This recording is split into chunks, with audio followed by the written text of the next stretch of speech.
Assalamualaikum warahmatullahi wabarakatuh.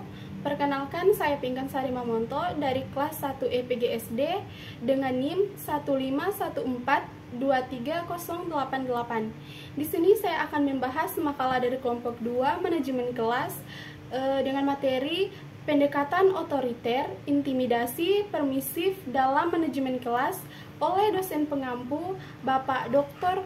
Rustam I. Husain, MPD. Baiklah, kita masuk ke poin yang pertama tentang pengertian pendekatan otoriter.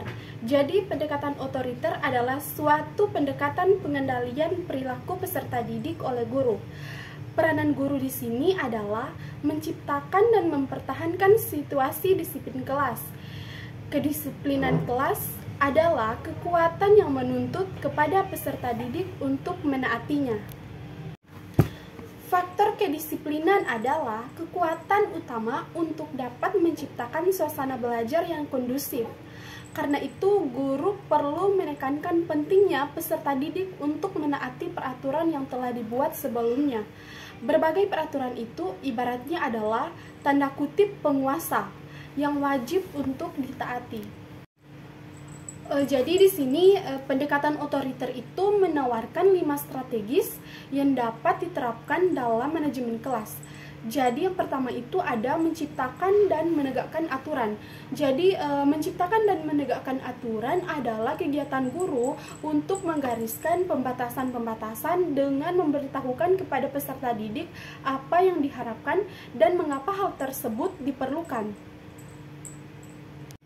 Dengan demikian, kegiatan menciptakan dan menegakkan peraturan adalah proses mendefinisikan dengan jelas dan spesifik harapan guru mengenai perilaku peserta didik di kelas.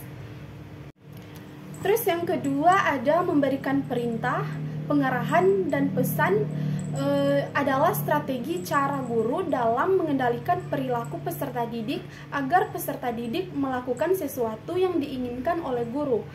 Perintah, pengarahan, dan pesan yang disampaikan dan dinyatakan dengan jelas dan mudah dipahami adalah sesuatu cara yang sesuai dan sempurna dalam mengendalikan perilaku peserta didik sepanjang tidak menggunakan paksaan untuk mematuhinya. Yang ketiga, menggunakan teguran ramah. Strategi manajemen kelas yang digunakan guru memarahi peserta didik yang berperilaku tidak sesuai, yang melanggar peraturan dengan cara lemah lembut. Para penganjur strategi ini direkomendasikan bahwa teguran ramah adalah strategi yang efektif untuk mengembalikan peserta didik dari perilaku menyimpang yang ringan kepada perilaku yang diharapkan.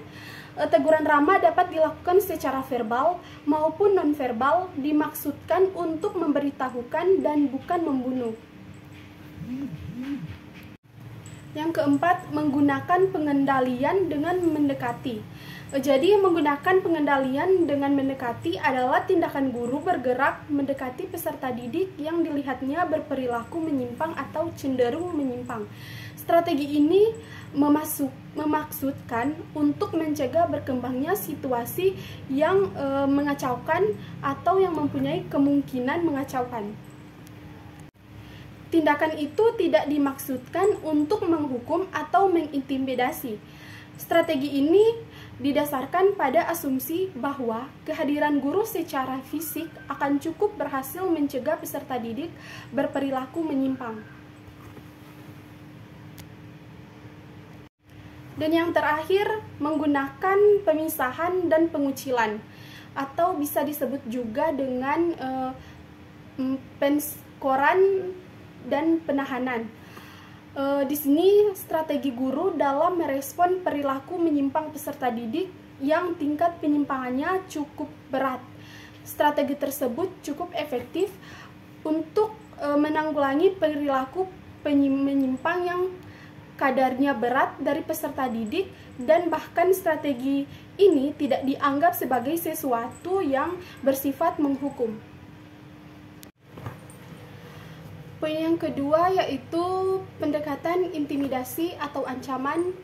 Jadi melalui pendekatan ini, pengelola kelas juga diartikan sebagai proses untuk mengontrol tingkah laku siswa tetapi dilakukan melalui ancaman seperti melarang, menyindir, memaksa, dan mengejek. Ancaman di sini sepatutnya tidak dilakukan sesering mungkin dan hanya diterapkan manakala kondisi kelas sudah benar-benar tidak dapat dikendalikan. Ancaman dalam bentuk intimidasi yang berlebihan seperti mengejek, membanding-bandingkan, memukul, dan memaksa sebaiknya difikirkan sebelum diterapkan, sebab ancaman seperti itu sangat mungkin dapat melukai perasaan peserta didik serta menyebabkan mereka semakin bertindak represif di dalam kelas. Sindiran halus juga dapat dilakukan oleh guru terhadap peserta didik yang kurang menaati aturan. Pendekatan intimidasi berguna dalam situasi tertentu dengan menggunakan teguran keras. Teguran keras adalah perintah verbal yang keras yang diberikan pada situasi tertentu dengan maksud untuk segera menghentikan perilaku siswa yang menyimpang berat. Misal, guru memergoki dua peserta didik berkelahi, kemudian guru berteriak berhenti dengan harapan setelah mendengar suara guru kedua peserta didik itu akan berhenti berkelahi. Kehadiran guru membuat mereka takut karena mereka membayangkan akan memperoleh hukuman yang sangat berat. Dengan demikian, pendekatan intimidasi hanya baik untuk menghentikan perbuatan yang salah berat dengan segera. Apabila perbuatan salah itu selesai atau berhenti, maka tindakan intimidasi tidak akan seproduktif strategi lain. Poin yang ketiga atau poin yang terakhir yaitu pendekatan permisif. Pendekatan permisif atau kebebasan. Melalui pendekatan ini, pengelola kelas diartikan sebagai proses untuk membantu siswa merasa bebas dalam mengerjakan sesuatu kapan saja dan di mana saja. Peranan guru adalah mengusahakan semaksimal mungkin kebebasan siswa. Selama hal itu tidak menyimpang dari peraturan yang telah ditetapkan dan disepakati bersama. Terkadang, peserta didik tidak nyaman apabila ada seorang guru yang terlalu overprotective sehingga peserta didik tidak leluasa melakukan eksperimennya. Pendekatan permisif sedikit pengajurnya. Pendekatan ini kurang menyadari bahwa sekolah dan kelas adalah sistem sosial yang memiliki penata-penata sosial. Dalam sistem sosial, para anggotanya dalam hal ini dan peserta didik menyandang hak dan kewajiban mereka diharapkan bertindak sesuai dengan hak dan kewajiban yang diterima oleh semua pihak. Perbuatan yang bebas tanpa batas akan memperkosa dan mengancam hak-hak orang lain. Pendekatan ini jelas juga tidak sesuai dengan filosofi dan tujuan pendidikan di Indonesia.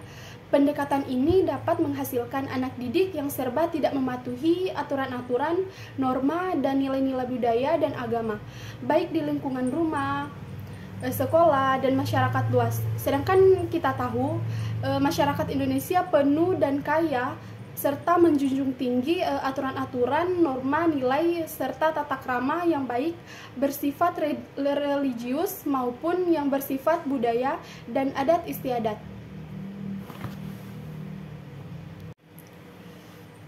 Pendekatan ini secara esensial bertentangan dengan makna kata pengelolaan itu sendiri, di dalam mana terkandung unsur pengaturan.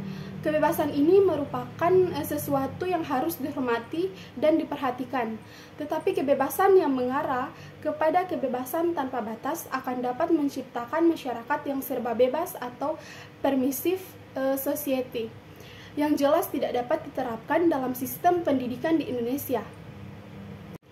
Oleh karena itu, pengertian kebebasan di dalam konteks proses belajar hendaknya dimaknakan sebagai kebebasan positif, yaitu kebebasan mengembangkan potensi-potensi positif yang ada di diri anak didik dalam batas pencapaian tujuan-tujuan instruksional. Baiklah, kesimpulan dari materi ini yaitu pengelolaan kelas merupakan pengaturan terhadap kelas yang dilakukan oleh seorang guru agar kegiatan pembelajaran dapat berjalan dengan optimal sehingga tujuan dari pembelajaran yang telah ditentukan dapat tercapai dengan baik.